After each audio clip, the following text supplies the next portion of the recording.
Prosseguindo no estudo de história da igreja, estamos na lição 5, vamos ao item 13 do material didático, o papado e Carlos Magno. Bom, para poder iniciar esse comentário com vocês, vamos lembrar que Carlos Magno ele é um bárbaro. Os bárbaros, eles haviam dominado a Europa. A princípio, o Império Romano escravizou os bárbaros, mas chegou no ano 476, os bárbaros aprenderam a lutar, foram lá destruir os romanos, dominaram os romanos. E vimos que agora a Igreja Católica Romana está se aproximando desses bárbaros, porque antes esses bárbaros tinham se convertido ao catolicismo ariano. E assim, eles agora estão mudando de lado, partindo para o catolicismo romano, ok? E isso vai ser importante para a Igreja Católica. O homem que nós vamos estudar agora, na página 96 do nosso livro, que é Carlos Magno, ele é uma das pessoas mais importantes da história da Europa. Alguns colocam que Carlos Magno será o homem que vai iniciar a Europa, porque ele vai começar a unir esses reinos que ficaram em pedaços depois que o Império Romano se dividiu. E ele, importante, ele vai estar junto com a Igreja Católica. Vocês já devem ter ouvido falar na história do chamado Sacro Império Romano Germânico. Ou seja, quando que nasce esse Império Santo, Sacro Império, né? Santo Império, vai nascer da ideia dos papas, tá bom? Não é teoria da conspiração, é uma conspiração dos papas, que eles queriam estender o seu domínio na Europa, ok? Então ele vai unificar os países europeus junto com Carlos Magno. E ele vai também convencer Carlos Magno, toda a conquista que ele faz, ele impõe a Igreja Católica Romana. Então aqui será um salto tremendo no poder da Igreja Católica Romana e do Papa. Lembre-se que o Papa, ele não era nem o pontífice máximo na época de Constantino. Constantino era o pontífice máximo. Os papas assumiram esse título com o tempo. Tá bom? Mas agora eles querem estar submissos a um imperador. Por quê? O imperador ele leva a Igreja Católica onde ele for.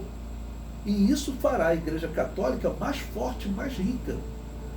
E depois eu vou mostrar para vocês, a história confirma que 300 anos depois desse período, 300 a 400 anos nessa faixa, a Igreja Católica vai estar mudando a autoridade.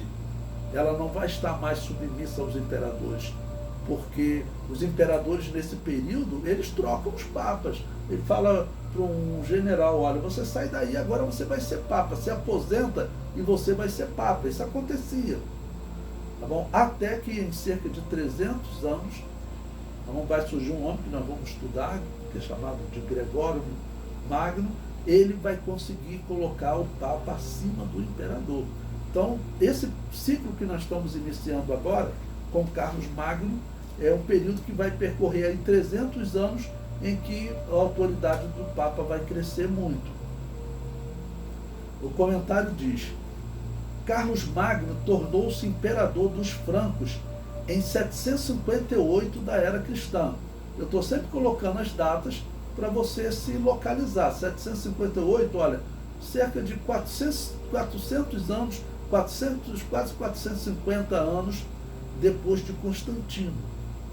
Ok? E a Igreja Católica, ela está fazendo o quê? Ela está procurando outro poder, principalmente a Igreja Católica Romana. Porque a Igreja Católica Ortodoxa, ela tem o poder de Constantinopla, do imperador de Constantinopla. Tá bom? Mas o Papa da Igreja Católica Romana, ele não tem mais o poder do imperador de Roma. O que ele quer? Ele quer agora o poder do imperador bárbaro. Ele vai convencer esse bárbaro a conquistar outras nações, formar um império, o Santo Império, ok? E vão formar, né? Serão os descendentes de Carlos Magno, mas tudo isso é projetado pelo Papa. Tudo isso é projetado pelo Papa. Diz a história que até ele forçou um ato de coroar Carlos Magno para mostrar que ele era superior a Carlos Magno. Aí Carlos Magno não recusou, aceitou, tudo bem, pode me coroar, mas que até isso teria sido forjado, ok? Bom, então no ano 758 da era cristã, eu coloquei aí uma citação para vocês, para nós lermos, que faz um comentário bom sobre essa ligação do papado com os imperadores bárbaros. Como eu disse, o Papa está procurando um poder político para ele se agregar, porque ele perdeu aquele poder político que ele tinha com o Império Romano do Ocidente. O Império Romano do Oriente não é um poder político que favorece ele, favorece o patriarca de Constantinopla.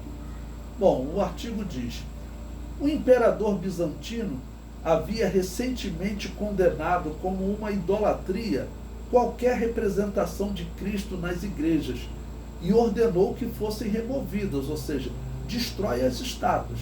Aqui, na Igreja Católica do Oriente, não haverá estátuas. Mais tarde, tentou determinar a mesma política, mas o Papa, para o Papa, e estendê-la a toda a Europa Ocidental. Ele falou: olha, aqui na Igreja Católica do Oriente nós já não fazemos. Aí em Roma também vocês têm que acabar, e na Europa toda, acabar com essas imagens de escultura. Bom, esse imperador, veja, ele é até bem intencionado, só que ele não sabe de nada. Tinham muito mais heresias lá na Igreja Católica, né? O artigo prossegue. Nas palavras do estudioso Hollister, o papado estava como nunca em uma desesperada procura por um paladino, quando o Papa Zacarias, pontificado de 741 a 752, recebeu a carta de Pepino, quase instantaneamente concordou com Pepino. Bom, ele está aqui descrevendo a história, como vai chegar nesse domínio, né? E aí prossegue. Pepino foi coroado rei dos francos em 751 da era cristã, tá ok? E mantendo o precedente real, nomeou os seus 2 filhos como seus sucessores. Entre seus primeiros atos como rei, Pepino derrotou os lombardos e doou uma significativa parte de suas terras para o papado, e que ficou conhecido como doação de Pepino. O papado, por sua vez, esperava controlar Pepino e seus sucessores e reivindicava autoridade sobre a coroa dos francos, em virtude de um documento conhecido como doação de Constantino. Uma pausa aqui para explicar a vocês o que eles queriam. Eles queriam dizer o seguinte: até a coroa de vocês, na verdade, ela é uma herança nossa. Tudo isso pertence à Igreja Católica Romana. É isso que ele está falando, tá ok? Então ele queria controlar, dizendo que a coroa dos francos também pertencia à Igreja Católica. E se pertencia a ela, e chegará o momento que eles vão fazer isso. O Papa vai dar a coroa para quem ele quiser. O artigo prossegue. A doação de Constantino supostamente é escrita pelo primeiro imperador romano cristão, Constantino, declarando que o monarca cristão entregaria seu governo voluntariamente ao papado e que o Papa graciosamente o devolveria. Nos termos do documento, a Igreja era o verdadeiro poder por trás de cada trono e poderia retirar aquele poder tão facilmente como o havia dado, ou seja, todos os reinos da Europa pertenciam ao Papa. Isso não vai ser totalmente aceito pelos imperadores, que eles vão abrir mão do poder, mas eles vão ficar como um poder religioso, né, que de uma certa maneira é dono de tudo. Eles serão submissos. Por quê? A alma deles está nas mãos do Papa. Nós veremos, como eu já tenho dito para vocês, reis que vão desafiar o Papa, e vai ter Papa que vai dizer o seguinte: ó, tu está amaldiçoado, tua alma vai ficar no purgatório para sempre. Aquele rei cai em desgraça. Tá bom? Então, a vida eterna desses homens está nas mãos dos papas. Quem é que vai discutir? Essa era a crença deles.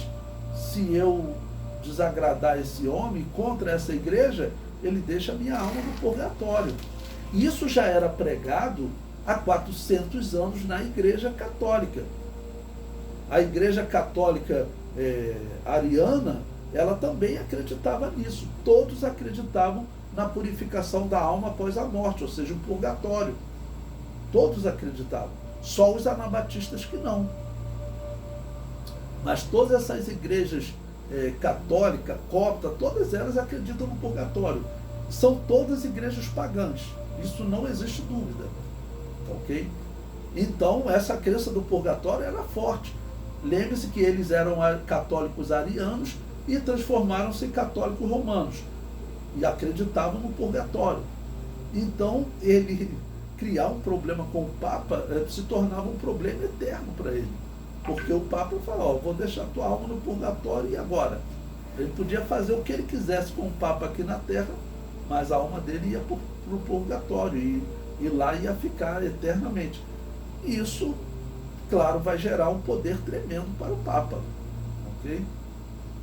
O comentário prossegue.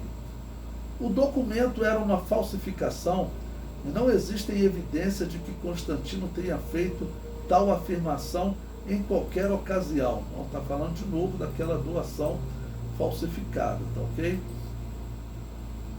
Pepino não tinha como saber isto, pois era analfabeto, e não tinha outra escolha a não ser acreditar em tudo que o clero lhe dizia, brandindo o papel com a doação à frente do seu rosto.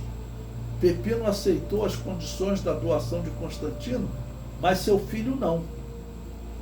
Carlos Magno, desde o início, governou pela força de sua personalidade, a qual incorporava o ethos do rei guerreiro, associado a uma visão cristã. Então, uma pausa aqui para explicar a vocês, né? Esse tópico exatamente falar de Carlos Magno, porque ele será o rei que vai se destacar entre os francos e será um grande conquistador desse período, né? Isso será um grande problema para o Papa. Por quê? Como eu disse para vocês, o Papa está precisando de um apoio político. Ele nasceu com o apoio político do imperador Constantino. Esse apoio caiu quando Roma caiu em 476. O adversário dele, porque o patriarca de Constantinopla, ele começou a se dizer, não, a minha autoridade é como a autoridade do Papa. Então, ou seja, o Papa já está dividindo a autoridade, ele não está gostando disso, e ele está procurando um apoio político. E a princípio ele estava conseguindo com os bárbaros, mas surgiu Carlos Magno que ele não está aceitando o que o seu pai aceitou. Vamos ver então o que a história diz. Hollister descreve o rei Carlos Magno, né? Carlos Magno dominava seus contemporâneos tanto figurativamente como literalmente. Com 1,91 m de altura, pescoço largo, abdômen volumoso, semelhante a um cântaro, e por tudo isso exibia uma aparência imponente. Podia ser afetuoso, cordial e conversador, porém também podia ser áspero, cruel e violento, e seus súditos o viam ao mesmo tempo com admiração e temor. Acima de tudo, Carlos Magno era um rei guerreiro. Comandava seus exércitos em campanhas anuais como algo natural. Ou seja, uma pausa aqui para explicar a vocês, né?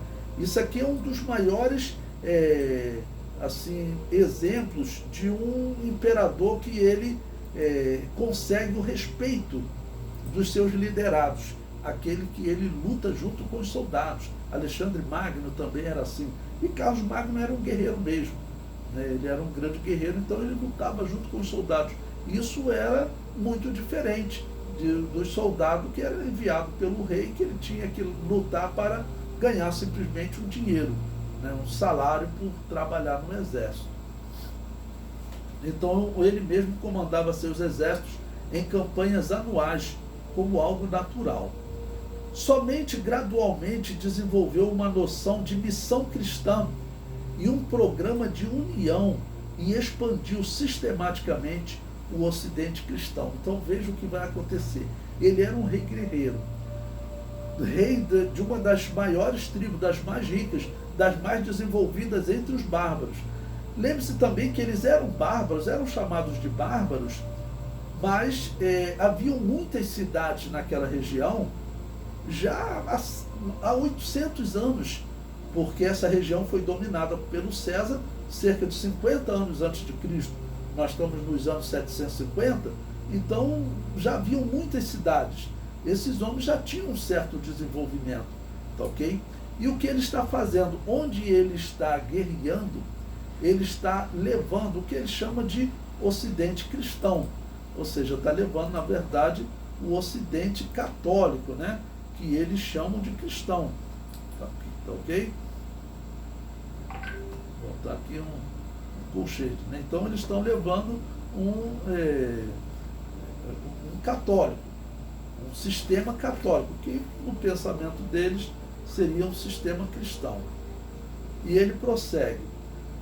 Após implantar e organizar seu exército, lançou sua primeira campanha na Saxônia em 772, iniciando um longo e sangrento conflito conhecido como Guerras Saxônicas, um esforço para erradicar o paganismo escandinavo na região e assentar sua autoridade ali. Olha o que ele está fazendo. Ele está levando o catolicismo, ele quer acabar com o paganismo, porque eles se tornaram católicos e a lei católica, a lei até dos imperadores, qual era? Tem que acabar com esse paganismo. Esse paganismo, ele está proibido desde o ano 395. Então ele tem que acabar. Okay? Então ele está fazendo guerras. Olha, essas guerras saxônicas, elas aconteceram de 772 até 804. Então é muito tempo. E diz a história que teve muitos adversários que aceitaram o batismo para acabar com a guerra. Eles falaram assim, por que dessa guerra também? Nós já somos escravos de Carlos Magno, agora querem nos obrigar à religião. E por um tempo eles não queriam aceitar a religião. Depois eles falaram, quer saber de uma coisa? Vai ali, se batiza e continua com a sua religião antiga. Então, esse método de converter à força, ele vai dar problema em todos os casos. Nós temos no caso da história de Israel, que os israelitas, quando se fortaleceram, na época dos Macabeus, cerca ali de 100, 150 anos antes de Cristo, eles invadiram terras vizinhas e obrigaram os vizinhos a seguirem o judaísmo, obrigaram. Entre esses vizinhos que se tornaram judeus à força, estava o pai de Herodes e Herodes, que é uma conversão falsa e causa grandes problemas para Israel. Aqui na igreja católica vai acontecer a mesma coisa. Até hoje, se você pesquisar na internet, você encontra a igreja católica celta. O que é celta? Era a religião desses bárbaros, era um espiritismo, um paganismo. A igreja católica, ela está ligada aos celtas até hoje. Na internet tem até quando o Papa foi visitar a Irlanda, botaram uma pergunta, será que o Papa vai usar símbolos celtas? Porque são símbolos pagãos, símbolos espíritas. E você vai encontrar lá a resposta depois. O Papa usou os símbolos celtas, né? Porque aqui a religião católica, ela está sendo unida à religião pagã. O mesmo vai ser feito com os africanos que vêm para o Brasil. Não tem dúvida de que essa é uma instituição pagã, né? Esse período aqui, o ano 700, Lutero já dizia que ela já tinha se desviado. O estranho é o seguinte, a igreja se desviar nos anos 600, que Lutero diz, aqui nos anos 700, ela já estaria desviada. E teria ficado desviada até os dias de Lutero. Isso são 800 anos. Não faz sentido isso está errado. Infelizmente, Lutero foi enganado. Ele reformou a Babilônia apocalíptica, tentou reformar a Babilônia apocalíptica. Porque essa instituição que os historiadores contam aqui como cristã, na verdade ela não é cristã. Cristã é uma igreja que está fugindo, que é difícil nós encontrarmos dados sobre ela. Por quê? Porque a Igreja Católica controlou a educação, controlou os reinos. Tá bom? Então, o cristão verdadeiro, que não seguia o batismo infantil, que não seguia o culto de imagens, que não acreditava no purgatório, que não praticava o culto aos mortos, essa igreja ela tinha que viver fugida, porque isso para a Igreja Católica Romana era crime de morte. O mesmo que Carlos Magno está fazendo aqui com os pagãos, a Igreja Católica vai exigir também dos imperadores, desses imperadores bárbaros, que eles persigam as igrejas anabatistas. Isso será exigido deles. E terá rei que será ameaçado. Se você não fizer isso, eu deixo tua alma no purgatório. O rei pegava e falava, bom, vamos então gastar dinheiro para perseguir esses anabatistas que o Papa disse que se não for perseguido, a minha alma vai ficar no purgatório. Né? Bom, o artigo prossegue. Em 772, dizia-se que uma facção saxônica havia realizado uma incursão e queimado uma igreja. Conhecendo-se a intolerância de Carlos Magno pelas crenças e práticas pagãs, é plausível que o rei católico estivesse por trás da destruição da igreja para justificar uma invasão da tribo germânica, o que faria de qualquer modo com ou sem justificativa. Ou seja, ele queria conquistar mais uma região. E nessa região teria uma igreja cristã, que nós não sabemos nem qual tipo de igreja. Não sabemos se é uma igreja católica romana, é pouco provável. Lá no meio dos bárbaros, católico romano não estava. Poderia ser católico ariano, porque diz que alguns arianos realmente faziam missões, o que o católico romano não fazia. Ou poderia ser cristãos anabatistas, que eles chamavam de 100 líderes, tá ok? E que estavam espalhados por toda a Europa. É sabido que haviam muitos cristãos. Essa história que a Igreja Católica diz que ela acabou com todos os cristãos que não aceitavam o batismo de recém-nascido, isso hoje já está provado que isso não é verdade. Essa história de que eles dizem que nesse período era a única igreja, isso não é verdade, isso já está provado. Haviam anabatistas e eles chamavam por muitos nomes, e nós vamos ver aí na história que vão encontrar esses anabatistas fugindo, vivendo em regiões montanhosas, porque se foi uma igreja anabatista que foi queimada, que vivia isolada nos bárbaros, lá ela podia viver porque não tinha a lei católica romana. Mas quando chegar a lei católica romana lá, nós veremos, eles serão perseguidos.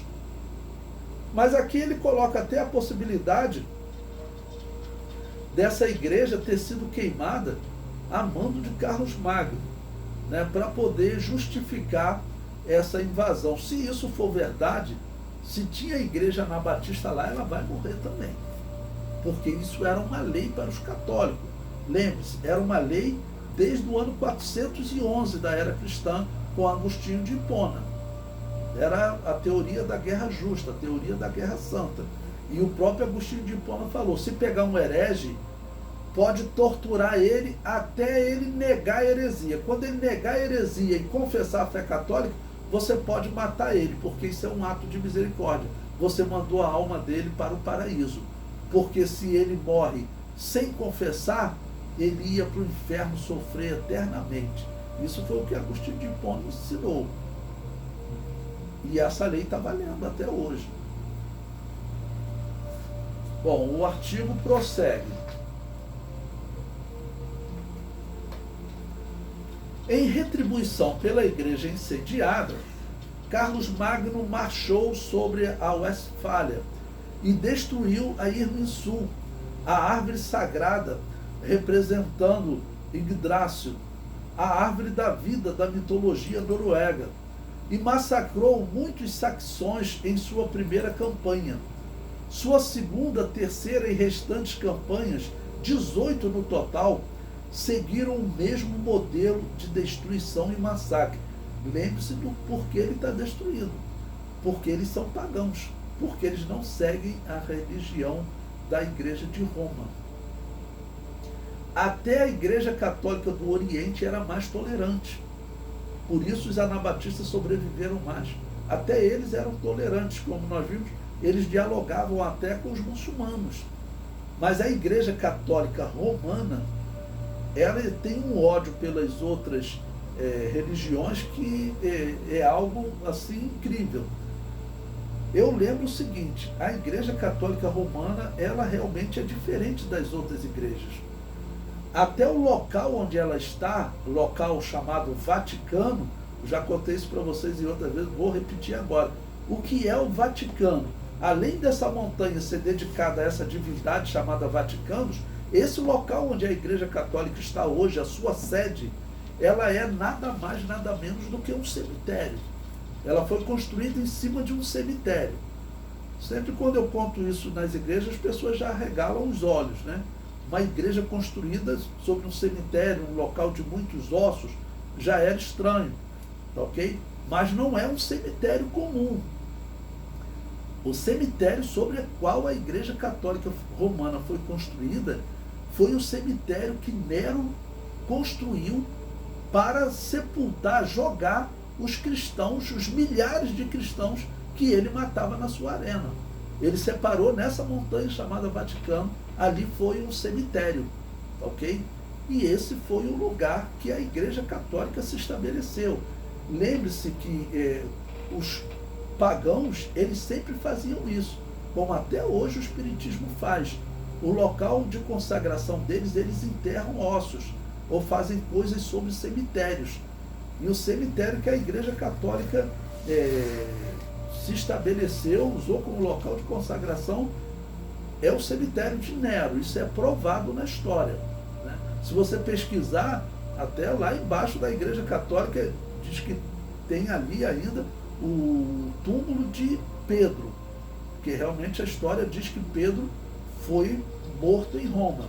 Ele não fundou, ele não foi papa de igreja nenhuma, isso não existe.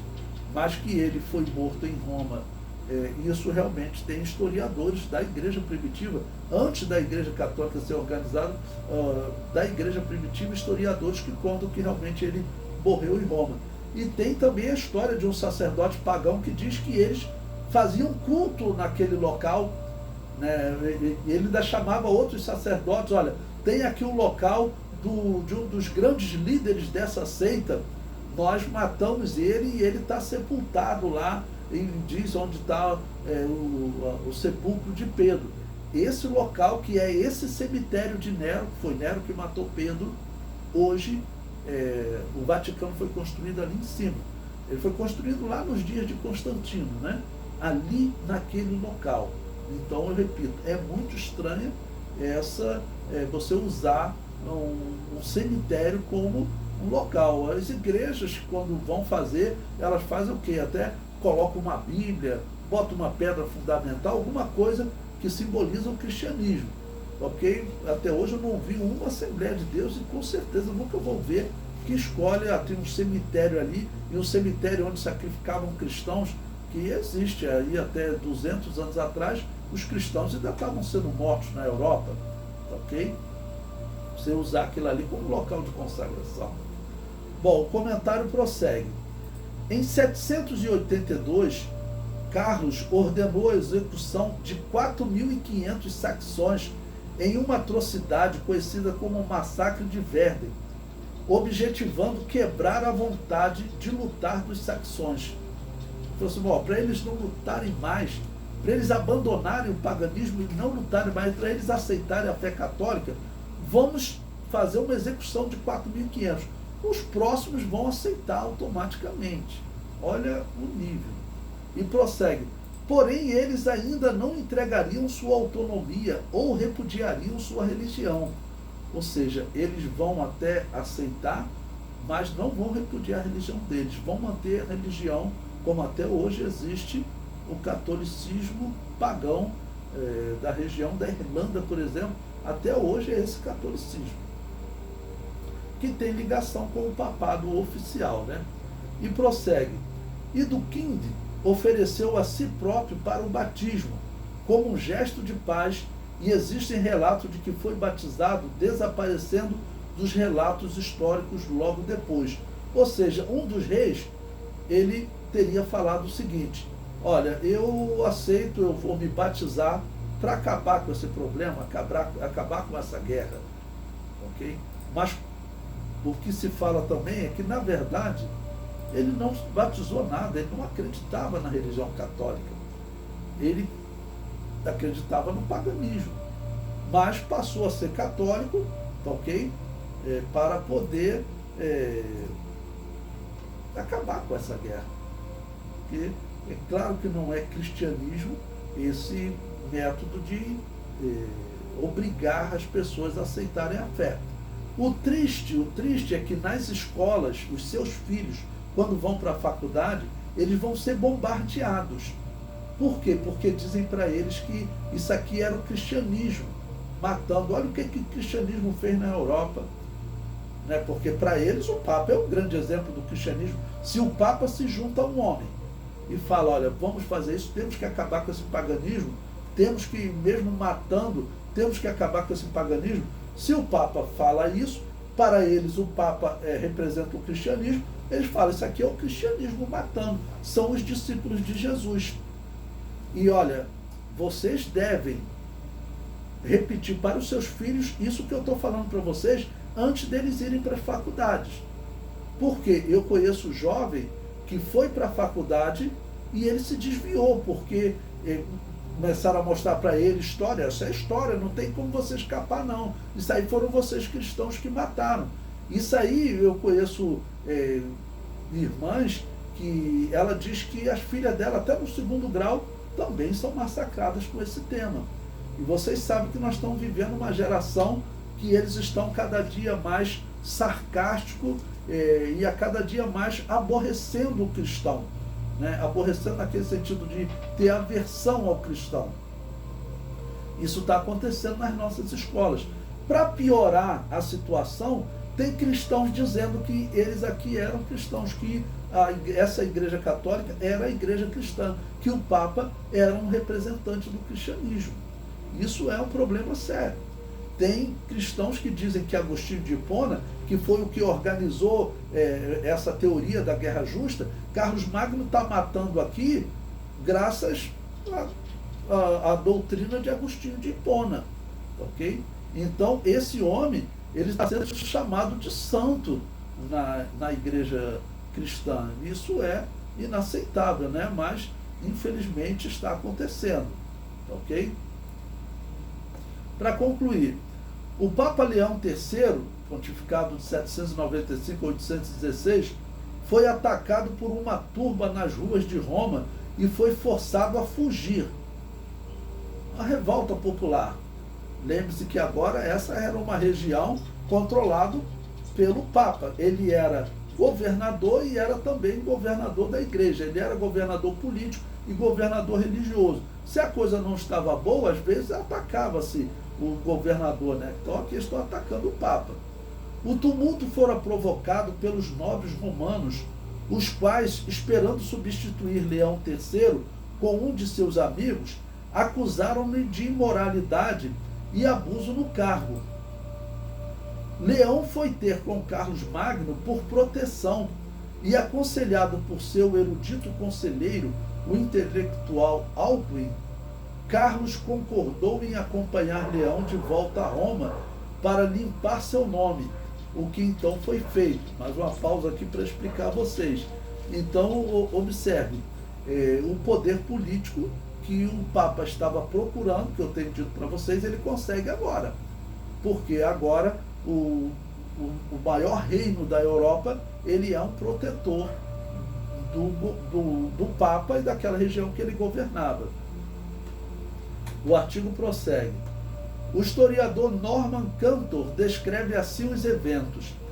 Em 23 de dezembro, em um julgamento presidido por Carlos Magno, Leão finalmente expurgou-se das acusações contra ele. Este curso de eventos significou uma terrível humilhação para o Papa, e sua abnegação perante o governante carolíngio, que é Carlos Magno, né? Ele se encontra determinado a tentar retomar seu prestígio e autoridade de seu cargo, realizando a coroação imperial do Carlos Magno. Ou seja, uma pausa aqui. Ele diz, olha, se eu coroar Carlos Magno, isso significa que eu sou uma autoridade acima dele. Então ele fez isso, vamos dizer, de uma forma oculta, sem Carlos Magno saber, ele planejou isso. Porque a notícia depois correndo, o Papa é acima do rei. O rei foi abençoado pelo Papa. Lembre-se que eu falei para vocês que essa prática já tinha começado. Na época dos imperadores, o Papa era abaixo do imperador, mas eles já tinham começado a abençoar, a coroar alguns reis.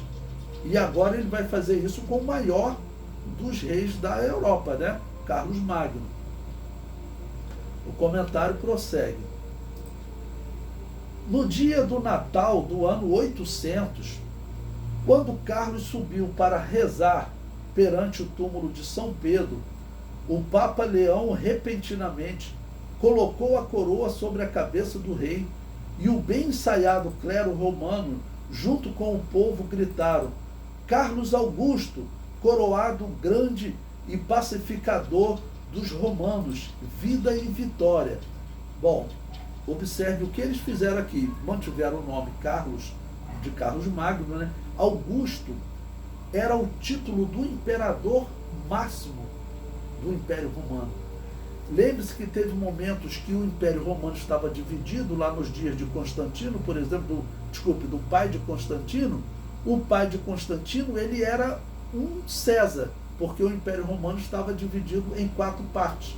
Então ele era um César, havia um segundo, um terceiro César e o quarto, que era Diocleciano, que ele era o Augusto, o César Augusto. Então Augusto era o título máximo. Esse título havia sido criado cerca de 30 anos antes de Cristo, pelo homem que é considerado o primeiro imperador de fato, né, do Império Romano. Então ele ficou com o título de Augusto, o título maior. Esse título agora é colocado em Carlos Magno. Por quem? Pelo Papa. Ele está dizendo, olha, você é a continuação do Império Romano. Mas, na verdade, o projeto dele qual é? É iniciar Apocalipse capítulo 20, porque não deu certo com Constantino. Constantino e Eusébio de Cesareia acreditava nisso. Ele diz no seu livro História Eclesiástica que Jesus não voltaria para implantar reino nenhum, né? Que eles estavam implantando o reino de Deus. E agora ele está tentando isso com Carlos Magno e dando a ele o título de Augusto, ou seja, o título dos imperadores romanos. Tá bom?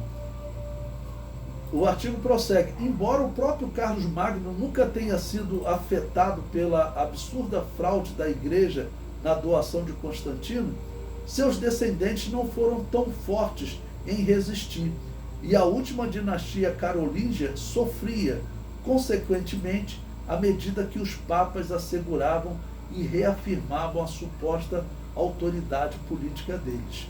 Tá bom? Ou seja, os papas estão se fortalecendo, okay? Se dizendo uma autoridade acima do império. E é claro, o imperador, a princípio, ele é o manda-chuva, mas os papas estão dizendo que não. E conclui. A Igreja Católica seguia a doutrina da guerra justa de Agostinho de Hipona e assim apoiou as guerras de Carlos Magno. Aqui poderia até colocar apoiou e inspirou, ok?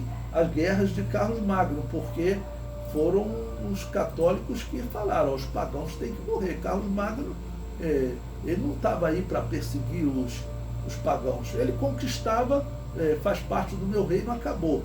Mas o Papa falou, não, aquele que for pagão, você tem que obrigar ele a se tornar católico. Os católicos e protestantes criticam as igrejas evangélicas quando afirmamos que havia uma igreja fora da igreja católica. Mas retornamos à crítica perguntando, é essa a igreja que Jesus profetizou como sendo luz do mundo e coluna e firmeza da verdade? Por quê?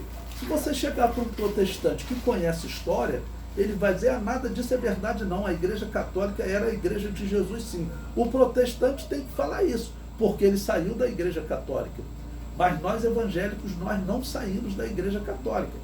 Tá bom, se eles dizem que essa é a igreja de Jesus, eu tenho sempre que dizer isso para eles. Então a igreja de Jesus realmente mandava matar, o cristianismo realmente mandava matar, e é claro que isso não terá resposta, né?